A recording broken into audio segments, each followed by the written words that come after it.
Hi friends, তো আমরা এসেছি একটা বিশাল স্পেশাল জায়গায়। আমার পেছনে রয়েছে ধাবা। তো এই জায়গাটা কি কেউ চিনতে পারছো? কেউ কি চিনতে পারছো এই জায়গাটা? অনেকেই চেনে জায়গাটা, মানে ভীষণ ভাইরাল একটা জায়গা। তো সেইখানে আমাদের বাড়ির পাশে, কিন্তু আমি আসলামই ফার্স্ট টাইম, আর তারপরে এসেও ফেসে গেছি পুরো কাদা চারদিকে। তো এই জায়গাটা হচ্ছে ভীষণ একটা ভাইরাল জায়গা, অনেকেই অলরেডি চিনে গেছে, আর যারা যারা চেনে না তাদেরকে আমি বলে দিচ্ছি। এই জায়গাটা হচ্ছে মানে ইকো পার্ক 2। এখানে হচ্ছে ইকো পার্ক 2 হওয়ার কথা, মানে যেমন হচ্ছে রাজারহাটে হয়েছিল। আচ্ছা তুই দাঁড়িয়ে যা, তোর এগোতে হবে না, দাঁড়িয়ে যা, আমি বলে নিই। দেখাই দেবো? হ্যাঁ দেখিয়ে দেবো ভিউজটা। হ্যাঁ একটু দেখিয়ে দে চারপাশটা ভালো করে।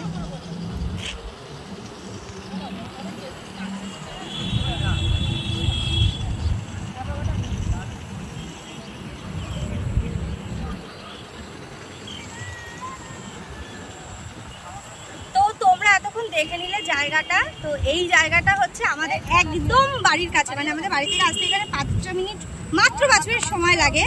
তো এখানে হচ্ছে একদম রাজারহাটের মতো ইকো পার্ক 2 হচ্ছে। তো যেটা হচ্ছে আমি ছোটবেলা থেকেই দেখে আসি হচ্ছে, কিন্তু এখনো কমপ্লিট হয়নি, শুধু হওয়ার মধ্যে এই গাছগুলো লাগানো হয়েছে। আর এই পাশে একটা ছোট্ট একটা ডোবা মতো আছে, এটাকে কি ঝিলফিল কিছু একটা হবে, ডোবা পুকুর কিছু একটা হবে। তো এইটুকুই শুধু হয়েছে। তো আমরা এখানে ঘুরতে এসে অনেকেই আসে, আমি দেখেছি ছবিতে, কিন্তু আমি কখনো বাড়ির কাছে থেকেও আসিনি। তো আমিও চলে আসলাম আজকে ঘুরতে। আর জায়গাটা যারা যারা চিনতে পারছে অবশ্যই কমেন্ট করে জানিয়ে। তো চলো টাটা, আমি এখন জায়গাটা ঘুরে দেখাই। আর চারদিকে সবাই জোড়ায় জোড়ায় বসে অলরেডি প্রেম করা স্টার্ট করে দিয়েছে। তো চলো টাটা। যে ফাইনালি আমাদের বাড়ির কাছে যে ইকো পার্ক 2 সেখানে আসলাম, যেটা এখনো পর্যন্ত ইনকমপ্লিট, ছোটবেলা থেকেই দেখে যাচ্ছি। কবে হবে আমাদের ছেলে মেয়ে হয়ে যাবে, তাও দেখবো। আমাদের ছেলে মেয়ে পাবে কিনা জানি না, কারণ আমি ছোটবেলা থেকে দেখছি, যখন আমি স্কুলে পড়ি তখন থেকে জানি যে এখানটা হবে, বাট এখনো হয়নি।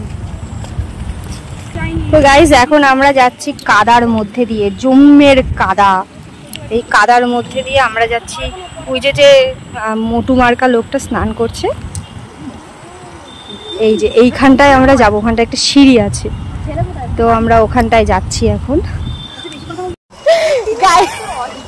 গাইজ আমরা হচ্ছে ঘুরতে এসেছি। হ্যাঁ, এবার হচ্ছে আসা মাত্রই ভারতী আর এগোতে চাইছে না, কারণ ওর নাকি বাড়ি থেকেই পেট খারাপ ছিল, জম জোরে হাগা পেয়েছে। এখন হাগা পেয়েছে বলে আর যেতে চাইছে না, ঠিক আছে? তা ওকে আমি একটা ভালো আইডিয়া দিয়েছি, যেহেতু ওর হাগা পেয়ে গেছে। এদিকে তোর মুখটা আগে একটু দেখাই। আমার মোটেও পটি পাইনি, আমার জাস্ট বলেছে আমার পেটে খুব ব্যথা, পেটের অবস্থাটা খুব খারাপ, যার জন্য তোমাদের সামনে মিথ্যে কথা বলছি, কিন্তু ওর অ্যাকচুয়ালি পেয়েছে হাগা জোরে। এবার ওকে বলেছি আমাদের এই পেছনে জঙ্গল আছে, এখানটায় বসে পড়তে, আর এই পাশে হচ্ছে পুকুর আছে, একদম জঙ্গলে করবে, পুকুরে নেমে যাবে। তো এত সুন্দর সুবিধা দেখতে কেমন টেনশন করছিস ভাই? ও আসতেই চাইছে না। তো চলো দেখি লাস্টে ওর হাগার কোনো সমাধান করা যায় কিনা। তো আমরা হচ্ছে বসে পড়েছি কাদার মধ্যে ফাইনালি। তো এখানে হচ্ছে জম্মের কাদা, তার মধ্যে আমরা বসে পড়েছি। এখানে তাকাতে হবে। যাই হোক, আমরা এখানে 3 জন চলে এসেছি, আরো অনেকে আসার কথা ছিল। যাই হোক, জায়গাটা ভীষণ সুন্দর, আমি কখনো আসিনি। আর এটা যদি এখনো কিচ্ছু হয়নি, জায়গাটা এখনো কিছু তৈরি হয়নি। এটা হচ্ছে মিনি ইকো পার্ক।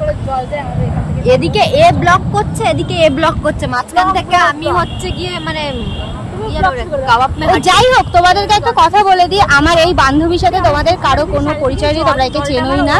এ হচ্ছে আমার অনেক পুরনো বান্ধবী, ভারতী আমার সাথে যতদিন ধরে বন্ধুত্ব আছে তার থেকেও বেশি পুরনো বান্ধবী আমার। মাঝখানে হচ্ছে উবে গেছিল, বিয়ে করে উদাও হয়ে গেছিল।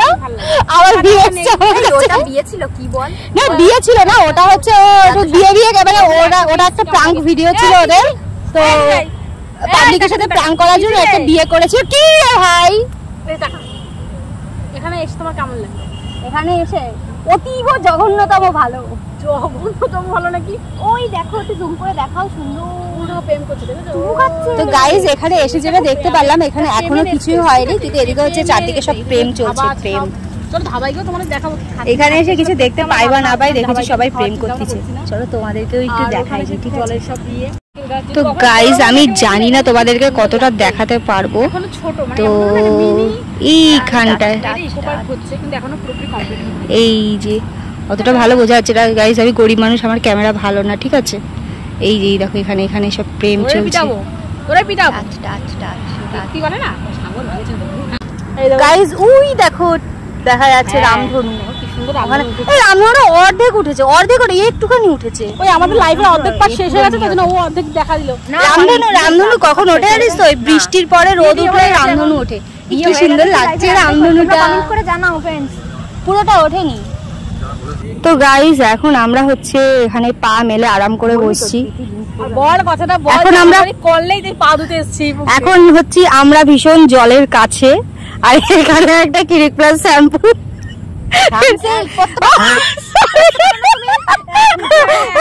যেটা হচ্ছে Sunsilk shampoo. Guys guys guys রামধনু উঠেছে আমাদের এখানে, এই দেখো। ওয়াও, এটা পুরোটা ওঠেনি ভাই, এটা হাফ উঠে রয়েছে। বেগুনি, নীল, তারপরে কি আকাশি, তারপরে হচ্ছে তারপরে কি যেন থাকে, গোলাপি আছে, হলুদ আছে। আরে হচ্ছে আমরা হচ্ছে গাইস আমরা ছোটবেলায় হচ্ছে ওই কি বেশ বেনি আশো হোক কলা এরকম করে আমরা হচ্ছে রামধনুর কালার মনে রাখতাম। এর আগে প্রেম করতাম তখন মানে নেই ইস কি তো গাইস যাই হোক এখানে একটা সানসিল্ক শ্যাম্পু পাওয়া গেছে, যেটা হচ্ছে এই যে ভারতী দেবী যার হচ্ছে এখানে এসে হাগা পেয়ে গেছে, ও হচ্ছে এখানে হেগে এখানে এই শ্যাম্পুটা দিয়ে কদু ধুতে পারবে। কি ইন্ডিগো বল, ইন্ডিগো এসেছে, ইন্ডিগো নাকি প্লেন ব্লাস্ট করছে এখানে, যদি পড়ে শেষ। এখানে হচ্ছে রামধনুটা আস্তে আস্তে মুছে যাচ্ছে। বুঝতে যাবে তো গাইস দেখো ভারতের নামতে গিয়ে কি অবস্থা, নামটা কিন্তু সেই ছিল। ওই ওপর থেকে নামাটা কিন্তু সেই লেভেলে ছিল ভাই। আমার পাটা দেখা একটুখানি ছড়ন দে। আলতা রাখা পায়ের উপর পড়েছে না, উপর কাঁধ রাখা পায়।